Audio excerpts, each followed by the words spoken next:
Yeah, this is Robert. You guys sent me some literature there a couple years ago, and you came out and looked at my property, and you never did give me. You wanted to buy it, but you never did give me a concrete price. You guys just fucked up big time. I just sold it for $464,000. So, and you guys wouldn't even offer me $300. So, I'm surprised you guys are still in business. You need to get your head out of your fucking ass. Give me a call if you want.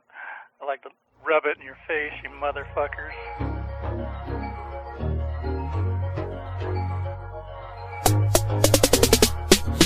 I paid thousands of dollars in courses to learn what you're basically teaching on your podcast for free. What you're putting out there is so valuable. So, I just really want to acknowledge you, and I definitely send everyone to your podcast. You were virtually one of the first mentors that I looked up to and started following. You're always one step ahead of the game. So I just wanted to give you kudos and props for that, because lots of people are watching, lots of people are learning from it. Tucker and the whole TTM crew, Dan and Chris, thanks so much for your support. I love what you guys do, and a huge, huge fan. Having this support's huge. So I'm grateful for that.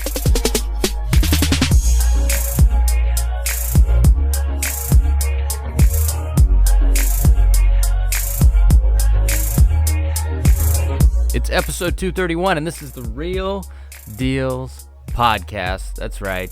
You know it. You're listening to it. And, of course, I'm your host, Tucker Merrick. I want to thank you guys for joining me for another show. It's going to be an amazing show, actually. I've got an awesome interview that I did that I'll get into here in just a minute. But before I do that, I want to mention the voicemail that I had Dan plug in at the beginning of this. I love it when we get these. And a lot of times, those of you that do direct seller marketing, you probably think, well, when you get stuff like this, you start to cringe inside and kind of makes your hair stand up, and you think to yourself, do I really want to do this whole thing called direct seller marketing and, go sit in stinky kitchens and talk to people about their problems and deal with these angry motherfuckers that call up like this guy? I know the feeling, but let me tell you what. There's crazy people out there no matter what. And the reality is just because we send them something and they happen to go off the deep end for 30 or 45 seconds on the answering machine doesn't really mean anything. It just means that they validated the fact that they were already crazy, which they were anyway. So it really is meaningless. But it does provide great content for the show. So this guy who decided to call us up this weekend and leave this lovely message that we decided to play at the beginning of the show for you for a little entertainment factor.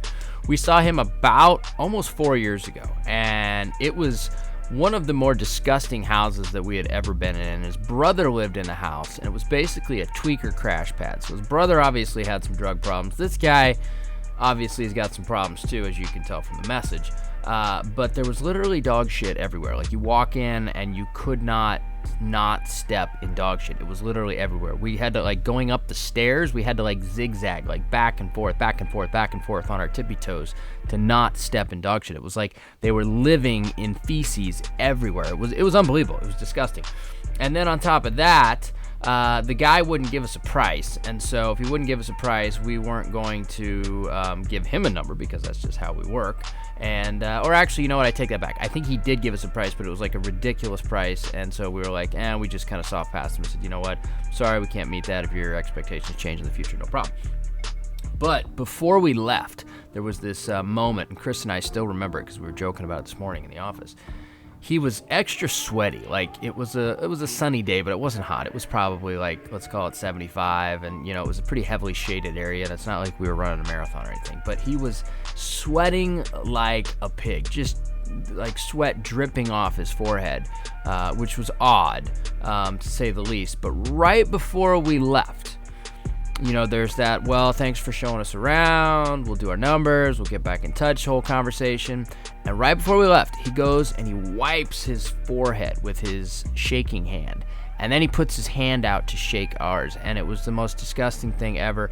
And I don't remember if myself or Chris ended up shaking his hand. I think it was Chris, because I kind of had ducked behind the car and was like, all right, nice to meet you. And Chris was forced to shake it. And so we got in the car, and he had to use all kinds of Purell all over his hands, because he hates that kind of stuff. But anyway, this guy then calls us and he tells us that we missed out, and that's the story behind the message that you guys heard at the beginning, which, by the way, we then looked up this morning, and it was active on RMLS as of a month ago, and he did a price drop yesterday as of the time that I'm recording this, and it doesn't actually show as pending. So I don't even think he's really sold. I think the guy's just crazy, and he's probably on drugs now, so who knows. But either way, it was good content. Hopefully you guys enjoyed it. Hey, it's part of the game. You send people mail. I always say direct mail is a direct line of sight into the psyche of all the crazy mofos out there who they got problems, and they decide that your letter or your interest in their property spurs that emotional trigger where they just want to kind of let those problems out of the bag, and they generally don't do anything about it. They just like to be, I call them keyboard cowboys or voicemail maniacs or whatever it is you want to call them. They'll just call up and they'll talk to nobody, and they'll give you the old tough guy routine, kind of like this guy did. And I really don't know what the point was on this, because we saw this guy almost 4 years ago, and now all of a sudden he's trying to sell the house. But we missed out. But either way, hopefully you guys enjoyed the message. Gave me a little laugh this morning, as it should give you guys a laugh if you guys get stuff like this. So that is the intro to, quite an intro to what is going to be an awesome show. I've got an individual on this week that I know you guys are really going to dig. I'm kind of going back and forth between personal show where it's just you and me, and then we bring somebody in and we do an interview show. I like that kind of model, going back and forth. Last week's show was cool because I talked about one of the problems that we were having internally here. We'll call it problem, challenge we were having internally with some funding that we got over and we dealt with, and I got a lot of great feedback from that show. So I like to share our successes. I like to share our challenges as well.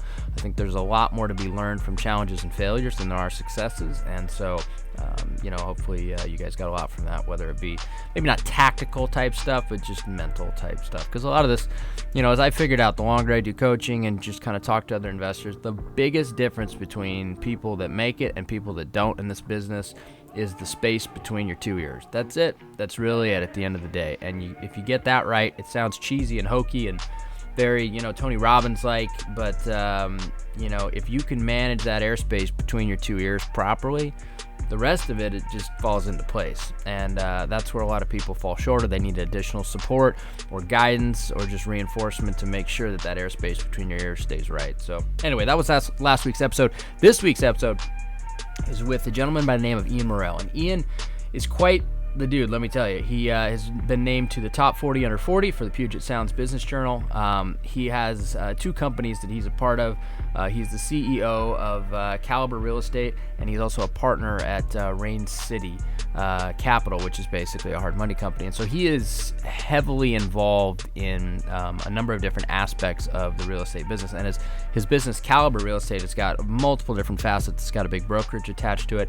And so I met Ian at the Big Badass Real Estate Wealth Expo that Taro put on up in Seattle, or Bellevue, I suppose it was, a few months ago, and he had him on a panel, and I realized that he runs just a beast of a business. And so I reached out to him, and I thought he'd be a great guest for the show. Because the reality is that Seattle, as I've noticed, is kind of a little more advanced, not only price point wise than Portland, but there's a lot more businesses and real estate businesses specifically that have kind of advanced, right? They've kind of stepped forward, and they've basically morphed into kind of hybrid type businesses that do a variety of different things, and they kind of bring a lot of different real estate services under one roof. Portland's a little behind. Like, we were the first ones here to do new construction and renovations, right? Before that, there was like a line in the sand. People either did one or the other. Now there's a lot of companies that do both.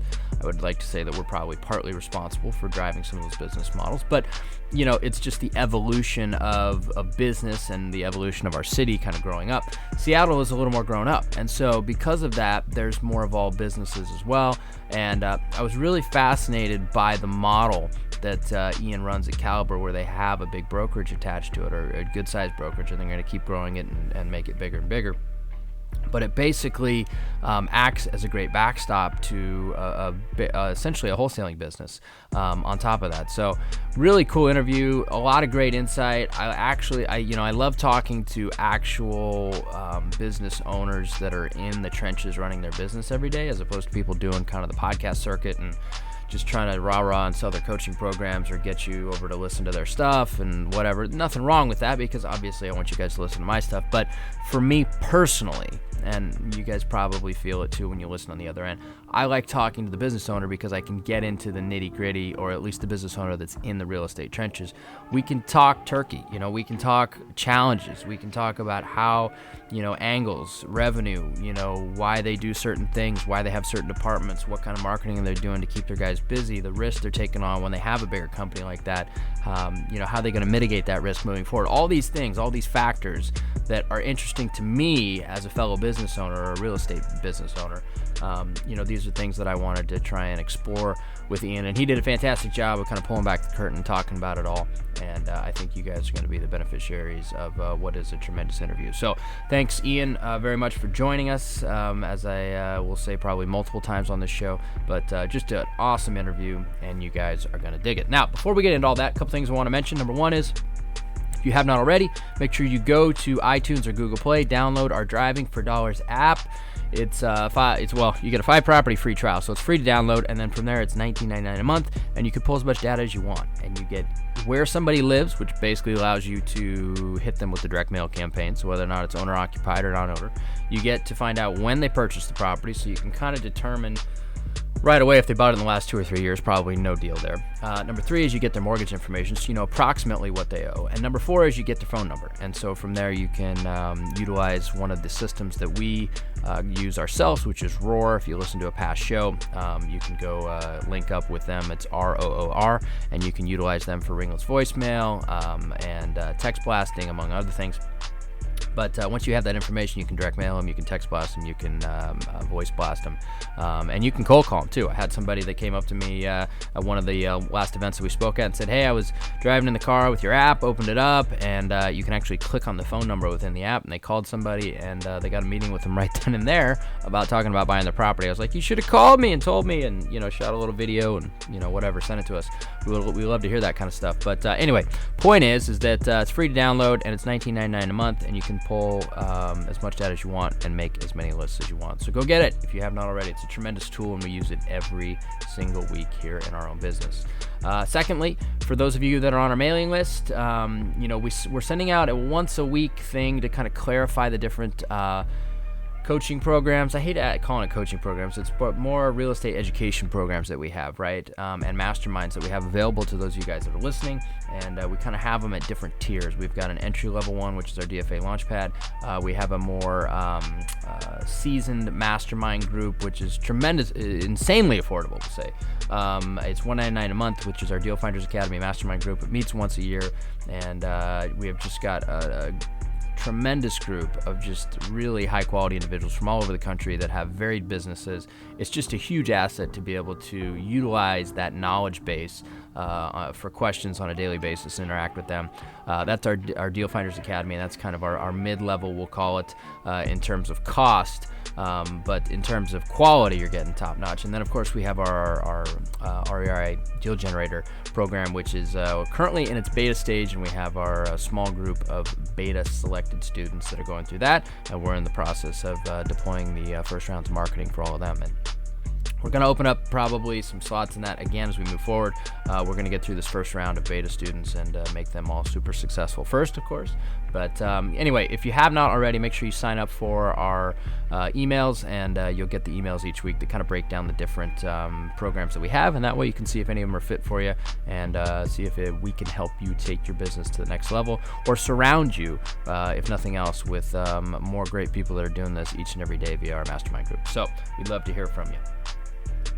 Now, one other thing that I wanted to mention here, and Dan doesn't know I'm doing this, so I'm going to do it kind of on the slide. We'll see if he hears it or not. But I'm going to ask you guys for some rating and reviews. So I haven't done this a lot, but if you wouldn't mind, if you go leave us a rating and review, I'm actually going to do something really cool. For those of you that do it over the next, we'll call it 3 weeks, right? Leave us a rating and review over the next 3 weeks.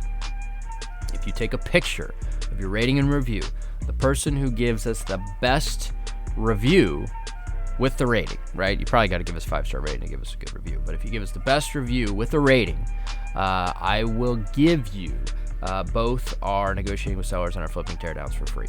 It's a tremendous value. I don't even know what it adds up to, but it's a lot of money, and I'll give it to you for free. All you got to do is go leave a rating and review and send us, email us, info@therealdealspodcast.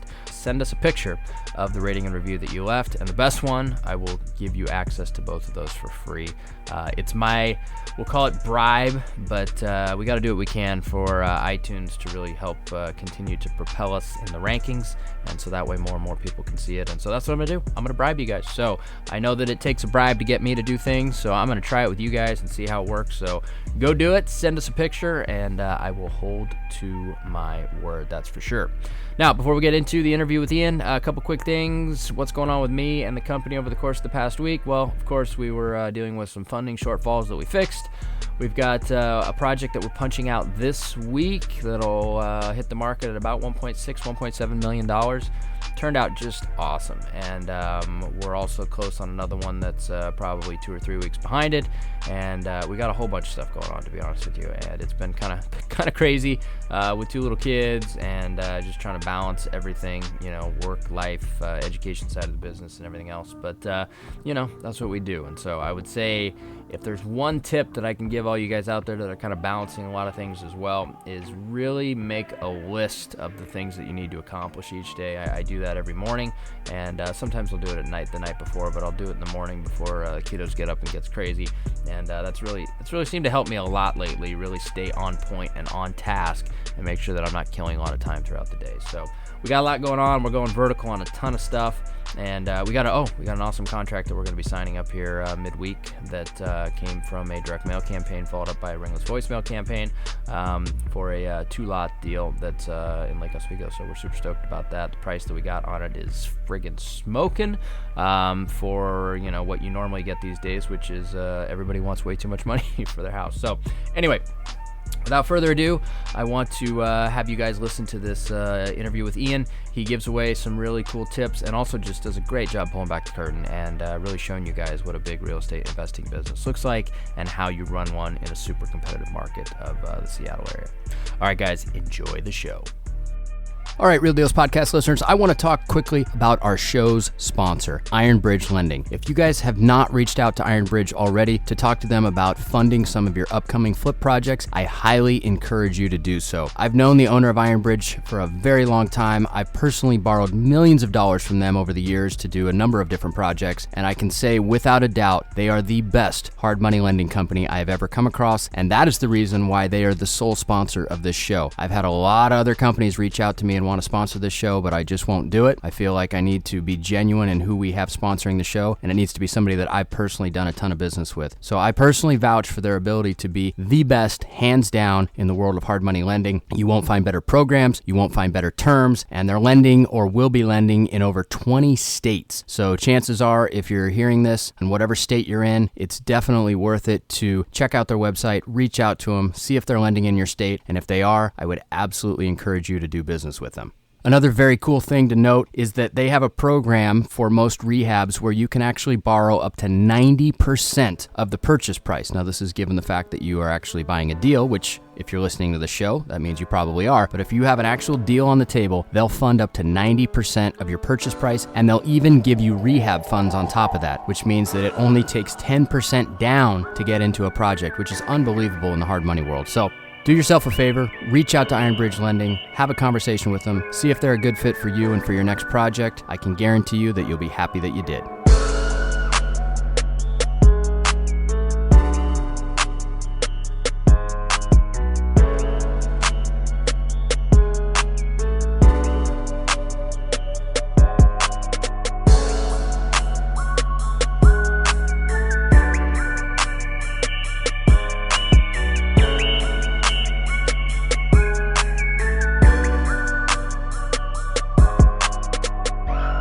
All right, everybody out there in listener land, I have got a fantastic interview for you guys this week. I've got an individual who I feel a little bit like an ass, to be honest with you, because he was on a panel with me at the Big Badass Real Estate Wealth Expo, and I did not realize at the time what a beast of a business that he runs up in Seattle. And I dug around a little bit on everybody, but I didn't know many of the panelists that well, but I do now. So I want to welcome to the show Mr. Ian Morell. Welcome, man. Thank you. Thanks for having me, and thanks for the softballs you were pitching to me on the panel and letting me go first. So, I mean, hey, that was a good experience. It was a little bit of a melee. It was a big event, but I only had a little bit of time to kind of get to know everybody ahead of time that I didn't know, so I really wasn't able to dig that deep into what everybody's business was and kind of, everything that goes into that. But with that said, I want to dive into what you got going on now, which is a pretty amazing business after seeing a lot of the stuff that you guys put out there. But before we get to that point, I don't know this, and obviously neither do our listeners. Maybe give us some background on how you got into real estate, what the road to this point looked like, and then from there we can segue into what this beast of a business caliber is today, right now. Yeah, awesome. Well, I'll try to give you kind of the skimmed down version so I don't take all your time on the story here. But I was in the mortgage business for about 10 years. Like a lot of people, I was lending during the crunch, 2007, 2008. I actually started back in 2003. At a certain point, I started going down to the foreclosure auctions and checking out the foreclosures, trying to pick up some clients on the loan side. And my wife was actually working as a transaction coordinator for one of the local companies down at the auction. So that kind of got me in the door with some of the people. I was going down there and checking it out. I was fortunate enough to be in a position where I met a gentleman who gave me the opportunity to run money for him down to the auction. So what that means is we're going down to the foreclosure auction with $1 million in cashier's checks to every location. And he had hired me to basically take over all originations for the fund. So a good 5 or 6 years, you could see me in King County auction every single Friday down there with an envelope full of checks, being the hard money guy. So I was the money guy, lending money at the trustee sale for investors that wanted to purchase at auction, but they didn't have all of the cash to do it. So I was with that company for about 5 years until I had an opportunity to break away from that. And the intention of Caliber at the very beginning, we had a hedge fund that approached us. It was a title company actually had introduced a hedge fund to us out of New York, and they basically wanted to start a flip fund. And they had a $50 million portfolio that they had set aside for this high-risk business. And that really gave me the opportunity to get out of the company I was working at. I wasn't super happy there after a while. And the intention was, okay, we're going to take this money. We're going to stop flipping up for ourselves. My partners and I flipped about 40 properties up to that point. And we said, hey, we're going to stop flipping for ourselves. We worked out a joint venture agreement with this fund, and we just started acquiring properties left and right. In 18 months, we turned 90 properties for this fund. And that was really, I think, what got Caliber on the map. And what year was that? 2013, mid 2013. Okay. Yeah. So we didn't have a whole lot of clients. We just had one client. Yeah. And we could buy anything that fit into the box, and we built a machine and had a ton of projects going. And so that was really how we got into the door. 90 days later, the funds, they wanted a 20% cash on cash return annually, which seems like a pretty achievable goal. But at the time, we were scaling faster. We were keeping our feet out from under us. We hit a bunch of walls, learned a ton, lost some money on some deals. We ended up turning about a 16% for them, so a little bit under what they were looking for, and they bailed out of the market. Really? And they bailed with 16% cash on cash, huh? That's for them and their perspective. It was like, okay, this is a high risk business. Yeah, I guess so. We want to be 20% or higher in order to be in this high risk. Gotcha. So I get it, and for us it was a little devastating. Like, oh man, what are we going to do now? Yeah. Because you got to unravel $50 million worth of investment, basically, right? I mean, that's exactly, and then figure out who we're going to sell our next deal to. Right. When our one and only client was kind of going away. So we had picked up some other clients along the way. We were putting on auction meetings every Thursday night, going down to the foreclosure auction every Friday. We quickly replaced the fund with a group of clients and ourselves. We raised some of our own capital and we got back into the game. And we really didn't skip a beat. And that was, the end of 2014 to now, we all know what the Seattle real estate market's been like. So it really was a blessing in disguise that they bailed at that time. What just real quick, I don't want to cut you off, but I'm curious, so what was the function of you guys with the fund? Were you to buy, manage, rehab, and do disposition, and then you got fees or percentages based on that? Is that how you guys survived in terms of getting revenue for yourself? Because you were obviously trying to generate 20% cash on cash for them, but you were serving services in between. Is that how you guys were generating revenue for yourself? Yeah, so we got paid on the acquisition of the property. We managed it. We got the 3% on the list back. And then if we hit the mark for 20% on a deal-by-deal basis, we had a little joint venture agreement where they would kick it back to us. So majority of this was all from the acquisition, resale, and the joint venture. Now, I am still in the hard money business. I own a firm with another partner called Rain City Capital, and we're still very active. And so Rain City, I joined Rain City right around that same time. And so all of the funding was going. I was focusing more on this flip fund. Okay, gotcha. So then how is, I guess, well, moving forward, so 2013 basically was the reiteration of Caliber in terms of what, I guess, the business is and ultimately how it functions, right? Exactly. So then moving forward, were you simply buying at auction then for the fund? That was pretty much the game, go down there? I would say 90% were auction. Okay. We get a couple deals sent to us from a realtor, find something on the MLS, but it's probably 90% auction. So between 2013 and say now, then what have been the changes that have taken place in terms of what Caliber has become versus what it was then? Well, a lot. I mean, I know that's a big question, but we'll try to piece it together. We started as a real estate brokerage because we wanted to collect the fees in house, and just we didn't really have the ambitious goals of becoming a large brokerage, but people said, hey, I want to join. Sure. And we really were just giving away the farm at the beginning, 100% split or whatever. We don't really have much value to offer, but come on board. And we ended up building up to about 40 or 50 agents. And then it was around, I would say, towards the end of the fund exiting that we actually really decided we wanted to build this brokerage. And we wanted to build a place where we can teach people the investment side of real estate. And you talk to any real estate agent, it's very rare that you find someone that absolutely loves the open houses on the weekends and showing clients properties all day. A lot of times what you find out for many is the end goal is they want to own real estate. They want to work with investors. They want to understand the space. And we had this fortunate opportunity to get a ton of volume under our belt. And so we thought, if we can create a brokerage where our largest value add would be to educate brokers on how to represent investors, how to buy real estate for themselves. And so we started shifting the focus. Now, we continued the auction business, and that was going fine. Volume was fine there. Started the brokerage and started actually bringing some people on to run it, provide training, and really try to build a value proposition for agents out there. And my vision from that point on to now has been diversification. I don't want to be relying solely on the auction. I don't want to be relying solely on a brokerage because, with technology and the competition, it's still a very volatile business being a real estate brokerage. And then we started later, a couple of years back, the off-market wholesale division.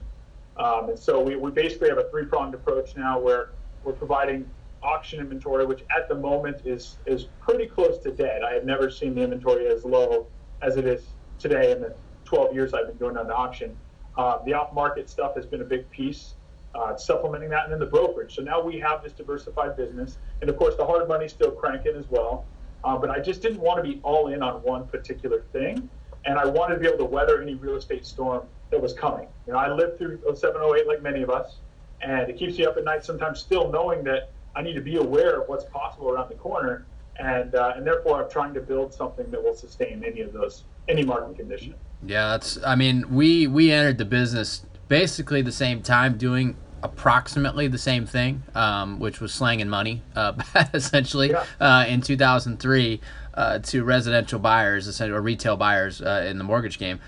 You obviously segued a little bit quicker, being the money runner and then kind of getting down to the auctions, getting to know the usual suspects and just seeing how that game works, which has gone through a lot of changes. Now it sounds like it's basically dead, whether it be just low volume or just the prices people are paying is basically retail for stuff. So there's really not much margin or opportunity. Is that kind of what I'm getting from you in terms of auctions up there? Yeah, volume's low, and everyone, HGTV has been partially responsible for bringing every mom and pop in the industry. And if they don't have a source for deals, go down to the foreclosure auction. Our biggest competitor are the first timers. When they get in here and they big-eyed, bushy-tailed, and they think this is going to be fun, and they don't realize the cost of construction these days, like we do when we're putting roofs on houses every weekend, we're siding houses. We have a really good idea, and that really actually hurts us as far as being competitive. We end up winning, I feel like, in the end, obviously. But I'd say that we have end users looking at auction. If someone's looking for a great rental, we really don't compete on the flip side. And then again, it's the first-time investors that they might have a $30,000 budget when we have $60,000 penciled in, and again, that puts us out of the game right there. For sure. So clarify for me too, real quick, before we dive into the different parts of Caliber and how they kind of all work together. How does Rain City factor in terms of your daily life and you know the function or the marriage between Rain City and Caliber? Do they coexist? Does one lend to the other, or are they two separate entities that just kind of play in different worlds? Two separate entities, two ownership structures. I have a separate partner with Rain City, and then two partners with Caliber. Now, I'm very fortunate to have Fred on the Rain City side. He runs all operations. He takes care of everything Rain City. My job essentially is to just make it rain and bring in as many loans as you possibly can. And that's kind of my goal. I'm taking my Caliber hat off every once in a while to put my Rain City hat on, but for the most part, Fred handles everything operation-wise with Rain City, and my goal is to just kind of create some opportunities to make money. And I'm guessing, I'm pontificating here. There's my big word for the day, right? So I feel smart, or sound smarter than I am. I know what the definition of that is later, but go ahead. I'm thinking and trying to put the pieces together if I was in your shoes. So you have the brokerage that is, we'll call it investing-based brokerage, right? Which those agents then have investor-type clients who might need money for projects where you could connect the dots and basically deliver some of those clients to Rain City, and that would be how you, quote-unquote, make it rain to some extent. Yeah, exactly. So by putting the opportunity in front of these agents, but also by being an origination machine ourselves, we pump out about 15 on a good month, 20 off-market deals that, primarily are all going to Rain City. Right. So just by originating and, like you said, putting it out in front of other people. So how does Rain City then factor in to that? I mean, we'll dive a little more into the Caliber side of it, but are you basically putting them on a platter and saying, here's a Rain City project that Rain City will finance for whomever it is that wants to take it as a renovation project or whatever it is, but it's got built-in financing? Yeah, I mean, we don't require Rain City. I mean, we have plenty of other lenders that send us business, and I have my Caliber hat on first, and it's important that I originate deals, but I definitely am going to push them the direction that I can. Gotcha. And for Rain City, I would imagine they like the files because obviously they're nice and clean, and we just send everything over ready to go. I would say that when I first started at Rain City, Caliber was a big piece of Rain City's origination. I would say probably 60-70% of the business came from Caliber, maybe on a good month. And now we're just a small piece. Okay. I think Rain City's going to hit $18 million in August this month of originations, and we might have been a part of 5 of that $18 million. Wow. So Rain City's definitely grown up and has some pretty competitive products and a lot of clients. We're still contributing as we can, but again, we're a lot smaller of a piece to where we were when we first started. Gotcha. So it's its own beast in itself then, for sure. It is. So, okay. Awesome. So I think I got a pretty clear picture on that. So let's dive into Caliber a little bit in terms of the different departments. You've got the brokerage side, which is basically investment-based agents or agents that are somewhat interested in the investing side of the business. I'm sure they have some retail clients as well and things like that go on. But what are the other aspects of Caliber, and how does it all work together? Okay, so we've actually split up into a couple separate entities here, which one I run solely, and that's Caliber Real Estate, the investment side, and then Caliber Closings is the traditional brokerage. Okay. And we're very much like any other traditional brokerage, competitive splits. We have trainings every week. On the other side, what I'm doing is I'm running essentially 2 teams. We've got the the acquisition teams. These guys are sitting in living rooms, something you're familiar with, trying to tie up deals from these people, whether they're on market, off market. They're just trying to bring inventory and provide more sellers. And then I've got a dispositions team. And we've got, I think right now we have 7 or 8 people on the acquisition team, and we have 6 people on the dispositions team. And so acquisition team is out there in the living rooms creating opportunities. Disposition team, they get the deals and they go place them or sell them to investors or agents at Caliber, essentially. Gotcha. So that's my primary side of the business, is running that. I don't really handle much of the traditional stuff. I'm more focused on building the investment side. Gotcha, which is what I want to dive into as well, because with those numbers, both in terms of number of team members on each part of that acquisition and disposition, as well as number of deals and deal flow that you're getting in what is essentially I would say, arguably the most competitive market on the West Coast. I mean, there might be some California markets that are slightly more competitive, but Seattle's pretty damn competitive right now, I would say. What is your main driver for that off market, or just that inventory in general? What is it that allows you guys to consistently do that type of volume and obviously sustain such a large team on a monthly basis? That's a great question, and we're kind of seeing the ebbs and flows. I mean, we had a couple really rough months the last couple months.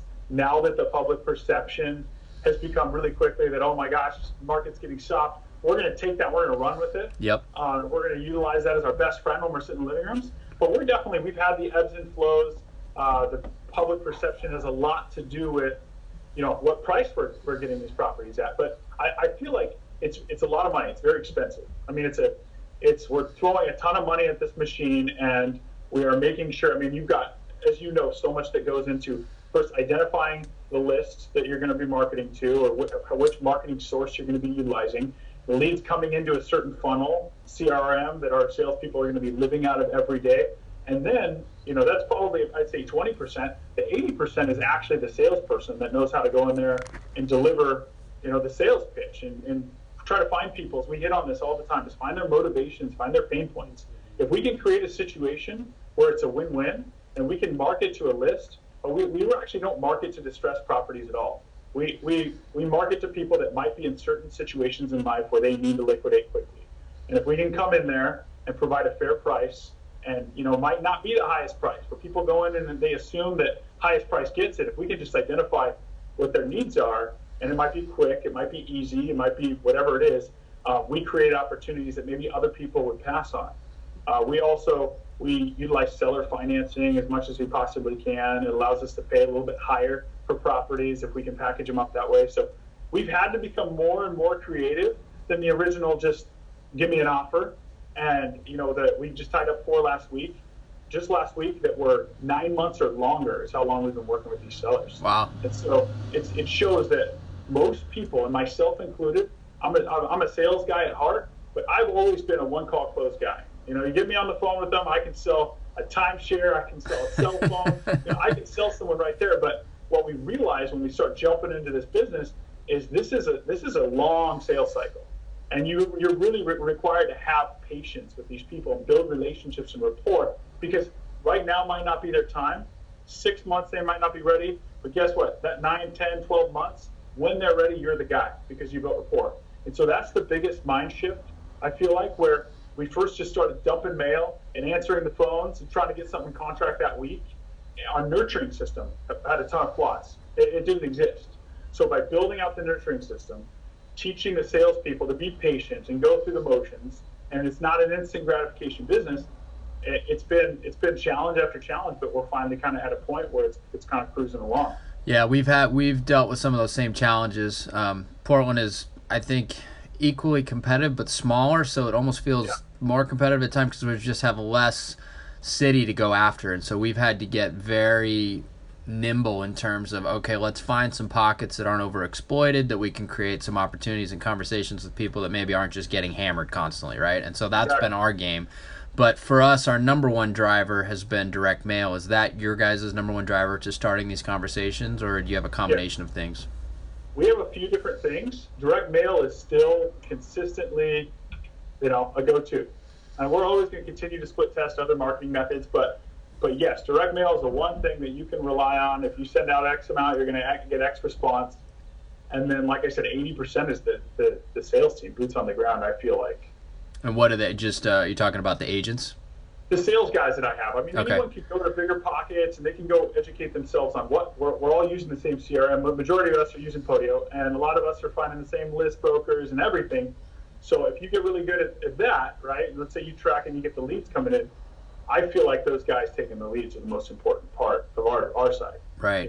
But I can put someone who can close really well up to someone who's just a really nice guy, and you'll see a huge difference in production between the two. So I feel like that, and the volume is also something that obviously not a whole lot of people can support. Is we're sending out 40,000 mailers a month right now. Yep. And not everyone could do that, and it might require a larger scale in order to see the success to continue to invest in the business. Yeah, that's a big line in the sand that a lot of guys can't cross, to be able to consistently put out that type of dollars for marketing. And, even for us, we're, realistically, we're probably in the 8,000 pieces a month range, something like that, to fill. But we have a much smaller team, and ultimately our business model is we're a little peon compared to you guys in terms of what we do. We're nothing wrong with just being nimble and no, and I'm not saying that. I'm just we have a smaller team. I have less, quote unquote plates to put food on, right? And so we run more of a boutique style business in terms of the types of projects that we do and that we keep. And so that's why we built that business that way. But my point is to be able to consistently send 40,000 mail pieces a month. There's very few guys that can do that, number one, financially. Number two is to be able to take the leads that then come from 40,000 mail pieces a month, take the low-hanging fruit, but then also nurture the leads that come from it that aren't ready that month, because there's a lot of people that can spend that money, but then they're not maximizing that money by having the training and the people in place to turn those leads that call in, let's say after the mail drop, that aren't really ready to sell for 9 months. That's where it sounds like a lot of your guys' growth has happened and really where most of the money's made. Exactly, for sure.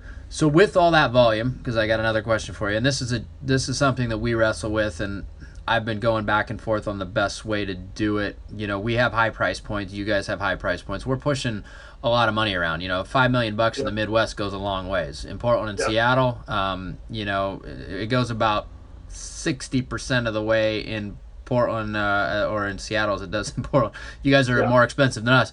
What is your funding situation, or what? I don't need to dive too deep, but what kind of funding sources are you using? Are you tied into Rain City? Does that allow you guys to fund a lot of these? Are you, with the ones that you're keeping, renovating? What does that look like? So there's a third entity I didn't talk very much about, but that's our personal buy and flip, buy and hold company, and it's owned by the same owners of Caliber. And we built a rental portfolio, and really we've been the backstop for so long. Well, I might get a little aggressive and put $20,000 non-refundable earnest money down on a property I feel really good about. We can't place it for whatever reason. I mean, I had to take 3 last month, and they end up working out. I believe in them for a reason, but for some reason we cannot convince a buyer. So a lot of my rentals have come from that, from just being at the auction where a minimum bid drops on a Friday morning and I can't get anyone to commit. So just building kind of the rentals and whatnot. We raised some private capital a while back. Got to a point where we built the equity. We're giving some of that private capital back. And then once you get to a point where your financials are strong and you have a track record, there's actually quite a few lenders out there that will do a little bit better on the terms. Actually, Ring City has a new product right now that, we're going down as low as 9%, 8.5% if you're doing a little bit longer term, but 9%, 2 points for a year. And there's other lenders out there that might be right around that same amount. So we're not really using the 12% money anymore. We have some private capital, a little bit of the 9% capital, and then a good portion of our short term is all free and clear. Gotcha. We can leverage them on a dime if we see an opportunity. Yeah, and that's kind of how we function too. We've got a combination of private capital that's at kind of we'll call it the terms that you mentioned, the institutional terms you talked about. Then we've got some private capital we've raised in larger chunks that it's guaranteed return constantly, but it comes with the responsibility of that set return of the 6 to 8% range, whether it's deployed or not, right? So there's pluses and minuses there. But for us, it's moving forward. If we were to grow, how do we want to do it? And there's bank money too that we've got about $1 million in bank money, $1.5 million in bank money that we work with as well. So it's kind of a combination of things. But I was just curious what your guys' setup is. So what ideally then, you do the marketing, the leads come in. Like, what is the bread and butter business model in terms of generating revenue for Caliber? Is it to then take those deals and place them and sell them to investors, or is it to keep them and then retail them yourselves? Or what is the ideal in the box business model for you guys that seems to work the best? Well, as you might know, flipping is difficult these days. There's a lot of challenges, and like I mentioned earlier, the cost of construction is higher than ever, and there's plenty of people out there that want to flip. So, if I can turn it a $20,000 assignment fee and never swing a hammer, I'm all about that. So The only properties I'm really buying lately are either the ones I get stuck with or long-term holds. I'm still buying rentals even right now, but I'm not interested in the $30,000 or $40,000 flip. I would rather make a $15,000 to $20,000 wholesale fee. Gotcha. And so, we have this opportunity to deliver inventory in a market where inventory is scarce. And so people say, "Are you guys cherry picking?" No, I'm just going to charge you more on the assignment fee. You might pay 50 instead of 20, right? But I would rather get that 50 than make 80. And so we're always making sure there's meat on the bone. We have a 20% cash on cash for using hard money. And we assume people are paying 12% interest, and our calculator, if we can get to 20 to 25% return, that's going to get enough meat on the bone that we know there's a strong demand for it. And if that means the assignment fee is a little bit larger, then the assignment fee is going to be a little bit larger on some. Gotcha. But I end up taking some back just because we're doing a lot of volume, and if I see something I really like in an area that might have some future upzone or some sort of land bank potential, I might put it in my portfolio myself. But I would say that 90% of them are all out trying to move them. Yeah. Okay. Gotcha. Yeah. There's a company similar. I'm just trying to kind of compare apples to apples. There's a company similar here that you guys run a better business than what they do, but they got stuck with one. They went and basically you can't turn this one into a rental, but they went and bid on a high dollar $800,000+ purchase with a $250,000 plus rehab budget at the auction, and then they tried to dump that to the list of people that they could sell to, which would be, we'll call them not your pros, but your overly enthusiastic buyers, and they're having a hard time dumping it. So I've been getting phone calls from them because I own the adjacent piece of land. So they've been trying to sell it to me, but that's thin airspace up there. So obviously when you guys are looking at deals, you're probably taking into account the fact, okay, where is it that, where's the easiest price points for disposition to dump, areas, types of projects, scope of work, things like that. I'm assuming you're keeping all that in mind. Yeah, I'll tell you that I do not believe in putting money down on anything I'm either not willing to take or I'm not willing to walk away from that earnest money. We walk away from earnest money. I mean, if it depends on how much I have up there, but if I have $1,000 or $3,000, and I'll take the risk and I'll throw it out there and I'll try to sell that $1 million property. And if I can't, you know what, I went into it knowing. Or if I'm going to put some big money, I need to make sure that I'm willing to take that. Yeah, from the beginning. For sure. One thing you mentioned, $1 million properties. You guys have got a vlog going, which is cool. Looks like you're doing a really good job with that, so I applaud you for taking the effort to do that. I know how much time and effort that takes because we did about 10 episodes a couple years ago, and that was about all the bandwidth and energy that I had for it. For sure. But there's a monster of a project, it looks like, that you guys picked up on the water. Is that one that you guys are internally keeping then to retail yourself, or did you push that one down the wholesale river? So that was one that maybe got us a little bit nervous in the fact that, and still I had an amount of earnest money that I was willing to walk away with, but I had lined up quite a few people to take that one down. We didn't end up taking it down, but 11th hour we placed it. But there was a time where I thought, man, we're going to own this. $4 million. I think the price was $4.4 million Mercer Island property, and I don't sleep well at night, even if I'm borrowing $2 million of that in hard money, right? Which we were going to have to borrow probably around there. So I mean, that's $15,000-$20,000 a month in interest, and getting a credible construction company to take on a project like that, you're going to pay 50% more than you're used to on your typical flip. So, but again, I had pitched, my Rate City partner, my partners here, a couple other our big investors to throw some money in and spread the risk out a little bit. But that is, Mercer Island waterfront on the north end of the lake. That's a property that investors going to make a lot of money on. So what we're doing there is we collected the acquisition commission assignment fee on that. We have our contractor going in there, and he's handled big projects before. He's taken that one on, and then we're going to be listing that one at the end. So it'll be a good before and after, but definitely not our project. And I'm although there's a huge upside there on that one, it's definitely that is a lot of stress. I'm sure that someone's going to take on to take a $4 million flip on with a fix-up budget of over $500,000. Yeah, and just to kind of, for our listeners, to compare apples to apples, our business, or my business model, would, for the most part, be the guy that buys that and retails it, with the component of the direct-to-seller marketing attached to the front end of it. So that's kind of our boutique-type model. That's the type of project that we look for. And We are our own contractor. We've had our own CCB license here for, I think I'm going on 8 years now. I just had to do my 18th renewal. It feels like education-wise, we sit in front of the computer for mind-numbing, whatever, a couple weeks ago. But yeah, it's tough to find. I guess if you're going to do a GC work on something like that, it's tough to find the right GC, and that's ultimately why we became our own, and that's why we build our own high-end houses and do our own high-end renovations. But without that piece, it does become a much more challenging endeavor. There's no question. Yeah, I mean, we wouldn't have really attempted it if we didn't have someone ready to go that we trusted, because you're right, that could blow up a deal pretty easily. For sure. So one other big question I want to ask you is, the reason I want to ask you this is because I'm in the same situation. Your wife obviously works within the business with you. My situation is my wife works in the business with me. She has since 2009. Previously, she ran the custom home division for a big production builder here in Portland. They cut her down to about 8 hours a week versus laying her off, so they didn't have to pay unemployment. And so basically she quit. At that point, our business was blowing up, and we were just buying a lot of that low-hanging REO fruit, and we were buying it at 120, putting 20 grand, 30 grand into them, selling them at 200 all day long, just bang, bang, bang, bang, bang. And I needed a project manager, and I hired a buddy at first, but that was a bad idea. Never just hire a buddy to hire a buddy. But anyway, she came over, and she fit the role really well.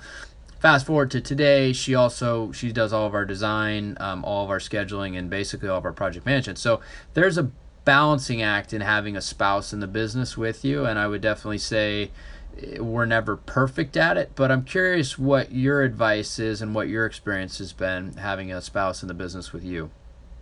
Yeah, people ask that a lot, and there's a lot of pros and cons to it. But I don't think everyone can do it. And if anyone ever tells you they figured it out, they're lying to you, because it's a constant balancing act.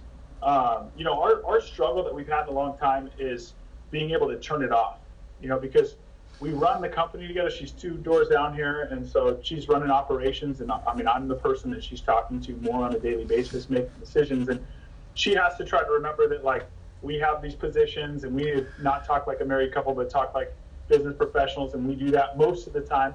And then when we get in the car to ride home, and we're sitting there making dinner, and we have to remind ourselves to turn it off. We have 4 kids at home, so it's like when we start focusing on work or the issues that are related to work, we're really taken away from their time. And so my goal, and what I started implementing as much as I can, is when I'm in the driveway, when I come home, even if we're riding together, and let my wife out, I'm not going to get out of my car until I'm done with that last call for the day.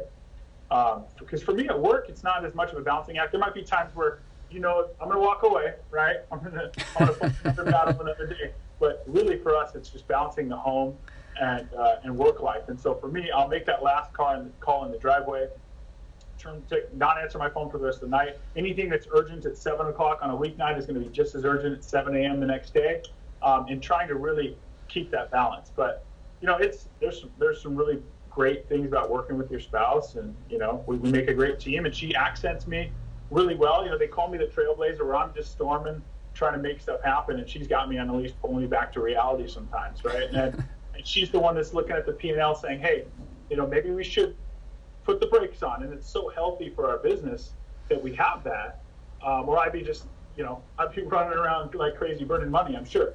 So for us, I couldn't see the company running without her. And as long as it doesn't affect our work and home balance, then it's a beautiful thing. And if it does, then obviously changes would need to happen. And I see it happen with a lot of people, and I warn them. I say, hey, make sure you make this work if there's a lot on the line. There is a lot on the line when you're talking about family and what could come, with that. But it seems to work out pretty well for us. Yeah, my biggest struggle as well is, without question, turning it off. I have struggled with that for years and still do. And I mean, we were arguing about a paint color of one of the front houses that they look strikingly too similar, I thought, the other night, and so that's trickles over into conversations that are at home while you're with dinner and the kids. Exactly. I've only got 2 kids, not 4. I don't know how you guys do it with 4 kids. I applaud you for that, because I still don't know how we do it. Yeah. it works, I guess. Yeah, my house is a varying degree of a shit show on whatever night you're there, I guess, from outside perspective. But it's definitely a challenge with, the balancing act for sure. One thing I found is that we kind of stay in our own lanes, and that works well. As I try not to get into her lane, and she tried not to get into mine. But it sounds like you guys have a very good kind of yin and yang type relationship in terms of, she compliments you in the right ways. Like you said, you're the trailblazer, and she's the one that says, well, that sounds like a good idea, but have you thought about this too, in conjunction? And so it sounds like that kind of fits nicely. It really does. Yeah, we're lucky in that sense, obviously. For sure. So one last question for you, and that is, over the next, we'll call it 12 to 24 months, because I really hate going more than a year, because we never, as entrepreneurs, we think we know where we're going, and then a year from now, it may look totally different, or our idea of what we want to accomplish may be totally different. But let's call it 12 to 24 months from now. What's your goal with Caliber? Like, what do you want to accomplish? Where do you want it to go? And based on where we're at in the market cycle, does that affect those goals that you've kind of put out there, whether it be, at ones that you verbalize, put on paper, or just thinking about it in your mind? Yeah, that's a great question. And as you said, you can't go too far out and predict it, because although we're going on our 6th year, I feel like we've started this business over 6 times. It's like you find an opportunity, and I always want to be small enough that we can turn on a dime, right? And chase an opportunity or dodge, a bullet that's coming our way. And so that's the big thing. I don't see us being some monstrous company. I want to grow a little bit. We have about 80 agents right now. I think that maybe at the end of the day, my goal, and again, this changes just as often as the business model does, but if we got a couple hundred agents and we have 2 offices, maybe we have 3 or 4 offices where we can actually not get too big that we can't still provide that value for these agents. And then from that, if we can start producing these wholesale deals and providing more opportunity for people, I feel like in any market, I was going down to the auction in 2007, 2008. I literally, and I wasn't investing personally at the time, but I literally watched opportunities occur, because there are investors that are waiting for the next downturn, and they're going to come out and they're going to be ready to spend some money. And so I feel like there's going to be opportunity either way on that side. And so as long as we're, we can shift and move as we need to. I don't exactly know where we're going on the market. I have some theories, but I just want to be a little bit larger than we are right now. I like, my goal is for the brokerage to pay all the bills and for everything else to be icing on the cake. That's kind of where I see us being. Yeah, and I think that's really a good way to look at it. I mean, your brokerage is essentially, we'll call it your passive income portfolio, right? In a sense, and then the other side of it is the more aggressive big chunks of cash that you can kind of get more aggressive based on market or situation or opportunities that kind of come into the funnel. But that sounds like a pretty solid set of goals. How, in terms of running a brokerage with 100+ agents, is there a lot of infrastructure you think that you need to put in place in order to get it there compared to where you're at now? Or are you not that far away from being able to manage that many people? I think we have a managing broker in here that's here for the agents every day to take questions, to help them with, compliance or any situation. So I think that we might need a little bit more support there if we're going to double the agents. But, you have the agents that are coming in here new, and they need a lot of this education and hand-holding. And then you have plenty of agents that we see them at the Christmas party. They do a dozen deals a year. We love them, and they're super low maintenance. And so, I'd love more of those, right? And I think that some of those newer agents will become those agents. So I think the biggest thing is when they come into the funnel, when they come here, making sure that they have the support and the foundation at the beginning. And so we're going to focus on that pretty heavily. And if we have to bring in a little more manpower to make sure we can handle more, we can. But we also know, again, when they grow up and they become a seasoned broker, there's a little less hand-holding that's needed at that point. Gotcha. Well, I appreciate you taking the time to do this. You've got a really interesting model, and it's, Portland is like, I feel like it's like the baby brother or baby sister of Seattle, right? I love Portland, man. Every time I'm there, I love it. it's. I mean, I grew up here. So I'm Portland, bred, but our real estate investment businesses tend to be a little less sophisticated than what you guys have going on up there. There's a few less zeros in terms of the amount of money the guys are pushing around. So it's been interesting for me to kind of tap into the scene up there and get to know guys like you that have these kind of hybrid type sophisticated businesses that are starting to come together, where you've got real estate brokerage, you've got investment, you've got flipping going on, because really there's no reason why those things shouldn't be married, together in some fashion. But in Portland here, it's a rarity. I mean, we were like the first company that does new construction and renovations, right? Like it's you either one or the other, and now there's a lot of people that do it. So we're a little behind the times. There's still a lot of we'll call it Velcro and sweatpants in Portland maybe. So we're gradually getting everybody has a little better style, and we're kind of growing up a little bit as a city, and the businesses are as well. But the bottom line is I appreciate you taking the time to kind of delve into the business and kind of pull back the curtain and let me and everybody listening know kind of what you got going on up there.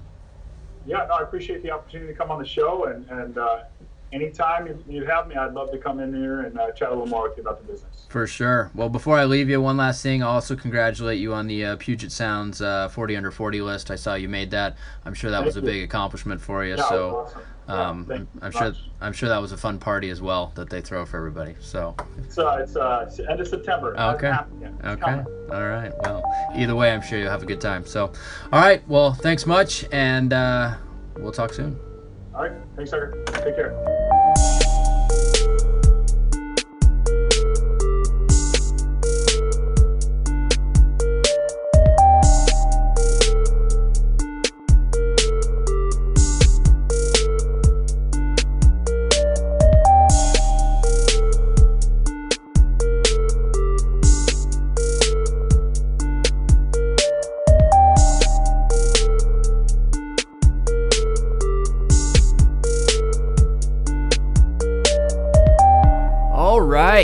What'd you guys think of that interview? Pretty damn good, huh? Hopefully you guys felt my enthusiasm in talking to a fellow business owner, and were able to extract some really good information from Ian and just how he does everything, how he balances everything, and ultimately how he's pulling that many deals out of a super highly competitive market, which is the Seattle area. So that's this week's show. But before I leave you, I want to leave you with a closing success quote. And I found one that plays in nicely to one of the tips I gave at the beginning of the show, which is essentially what I'm trying to do is how to maximize getting the most out of myself every day in terms of making lists and things like that. And so I found this quote, and I totally agree with what it is. And it says Jim Rohn said it. And basically, for me, making the lists allows me to do what this quote tells you to do. So that's kind of my little thing that goes along with this. But the quote is, by Jim Rohn, either run the day or the day runs you. And like I said, I make lists, follow the lists, do revenue-generating tasks first, do the rest of the stuff next or last, and you'll be successful. Or at least you'll be on your way to much more success than otherwise. All right, guys, this is episode 231. I hope you dug it.